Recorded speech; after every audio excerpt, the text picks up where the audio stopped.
अपनी बातों को शुरू करने से पहले मैं अपने सभी पुरखों को नमन करना चाहूंगी, क्योंकि उन्होंने मुझे दूसरा जन्म दिया है। क्योंकि पहला जन्म ने मुझ पे आदिवासियों के जल जंगल जमीन बचाने के एवज में केस लगा था और 1 साल 13 दिन में जेल में भी रही थी। और वर्तमान के समय में कहा जाए कि सरकार ने हार मान ली, क्योंकि गुजरात हाईकोर्ट ने जजमेंट दिया कि आदिवासियों के जल जंगल जमीन बचाने के लिए किए गए काम कहीं भी असंवैधानिक नहीं है और मुझे रिहाई दी। वर्ष 2016 की बात है, जहां पे पूरे देश भर में एक भी आदिवासी अपने आप को आदिवासी कहने से इनकार करता था, शर्म महसूस करता था।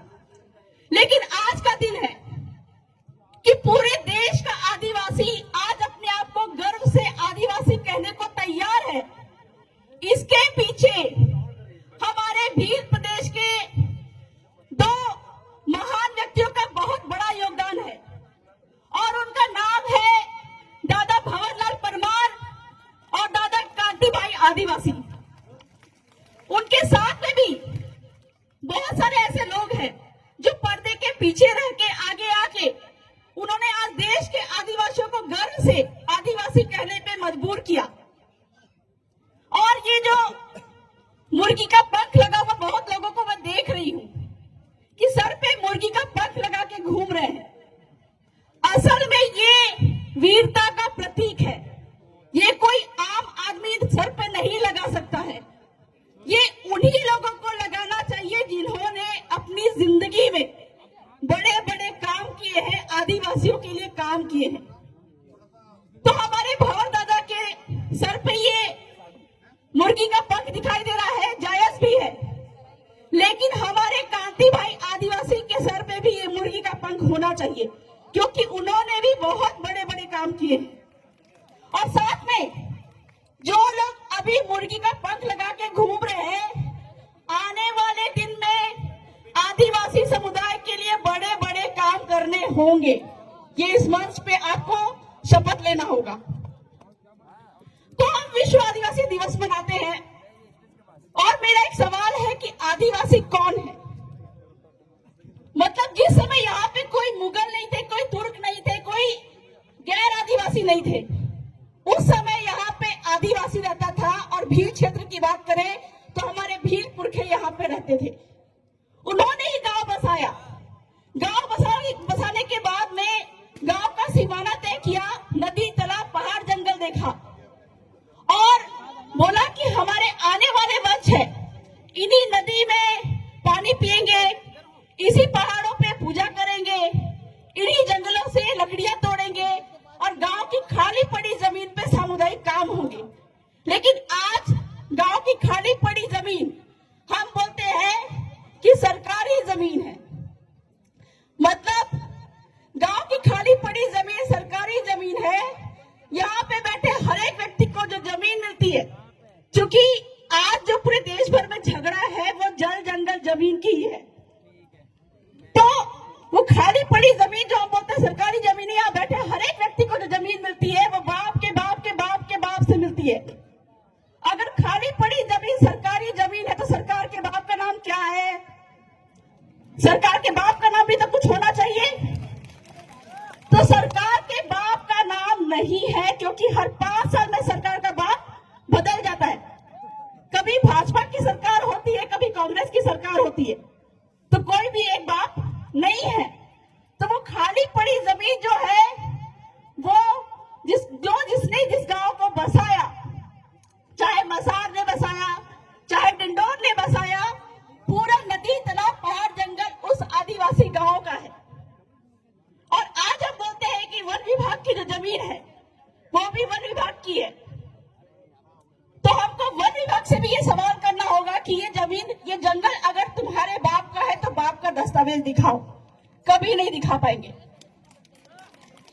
यहां तक कि हमारे आदिवासी जमीन के अंदर में जो खनिज है, मुझ पे जो केस लगा था झारखंड में, मैं झारखंड से हूं और भील प्रदेश में मेरी शादी हुई है। मतलब सरकार भी, झारखंड का पुलिस भी मुझे कभी पकड़ नहीं पाया।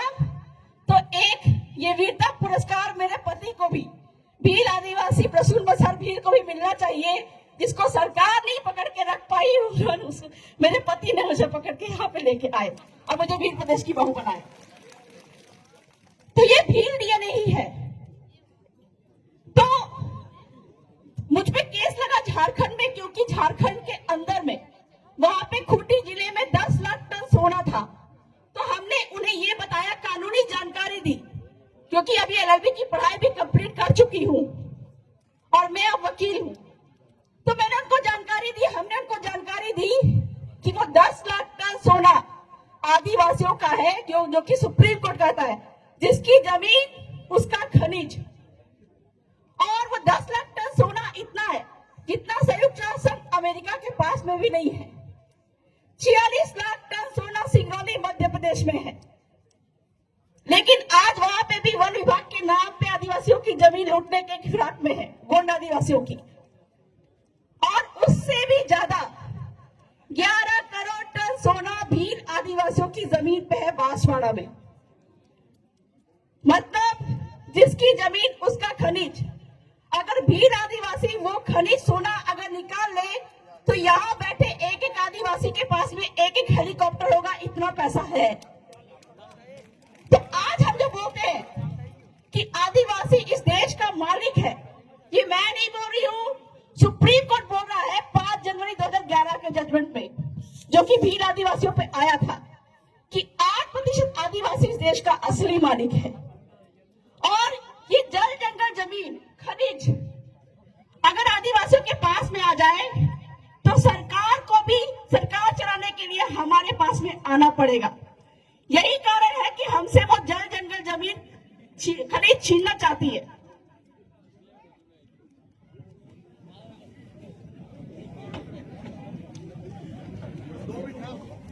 ओके ठीक है, इसलिए हमसे जल जंगल जमीन खनिज छीनना चाहती है।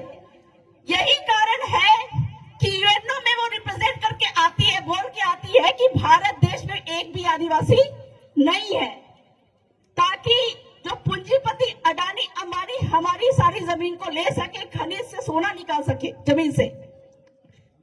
और इसीलिए पूरे विश्व के सामने हम आज के दिन में 9 अगस्त के दिन हम उनको प्रूव करते हैं कि हम इस देश के असली मालिक हैं और भारत में भी आदिवासी रहते हैं। और आदिवासी का स्टेटस हटाने के लिए वो लगातार जारी है। इस कारण से हमको अलग अलग धर्मों में डाल रही है। जैसे कि हमारे दादा कहा करते थे कि आदिवासी हिंदू नहीं है और हम पे हिंदू मैरिज एक्ट लागू नहीं होता है। लेकिन कुछ लोग हैं, भाजपा की सरकार है, वो बार बार ये कहती रही कि आदिवासी हिंदू है ताकि आदिवासियों से जल जंगल जमीन आसानी से छीना जा सके।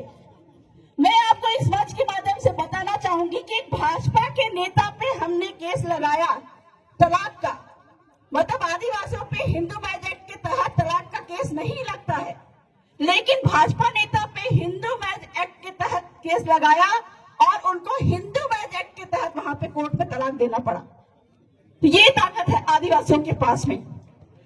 दूसरी बात है कि 1167 जहां लोग बोलते थे कि नगर पालिका नगर निगम, आप जो बोलते हैं ये विचारधारा बोलती है नगर पालिका नगर निगम, हम बोलते थे कि असंवैधानिक है, मानते नहीं थे।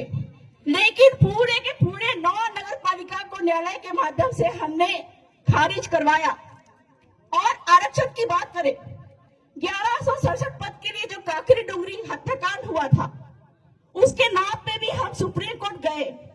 लेकिन चूंकि पिछले समय में कुछ नेताओं ने, भाजपा कांग्रेस के नेताओं ने लगातार काम करके और आदिवासियों को दिग्भ्रमित करके समय निकाल दिया, न्यायालय ने फिर से कहा है कि आप 1167 पद के लिए दोबारा फ्रेश पिटीशन लेके आइए, हम उस पर सुनवाई करेंगे। तो ये विचारधारा है जो कि आपको जल जंगल जमीन खनिज बचाने के लिए, आदिवासी का अस्तित्व याद दिलाने के लिए और यूएनओ में पेश करने के लिए, ये बताने के लिए इस विचारधारा ने काम किया है कि भारत देश के जो 8% आदिवासी है वही इस देश के असली मालिक है। तो अंत में मैं यही कहना चाहती हूँ आने वाले दिन में हम ये बात कहा करते थे कि आईपीसी सीआरपीसी आदिवासियों पे लागू नहीं होती है, और जैसे कि भाजपा कांग्रेस के नेता कहते हैं कि तुम 5वीं अनुसूची की बात करते हो, यानी कि 5वीं बात को नौकरी देने की बात करते हो। एक एक बात, उनकी सारी बातों को हमने झुठलाया है।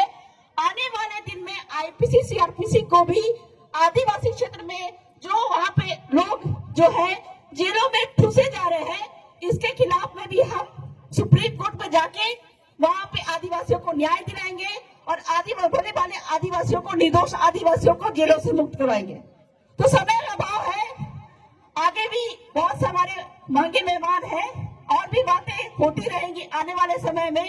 तो बहुत बहुत जोहार, जय आदिवासी, जय भील प्रदेश।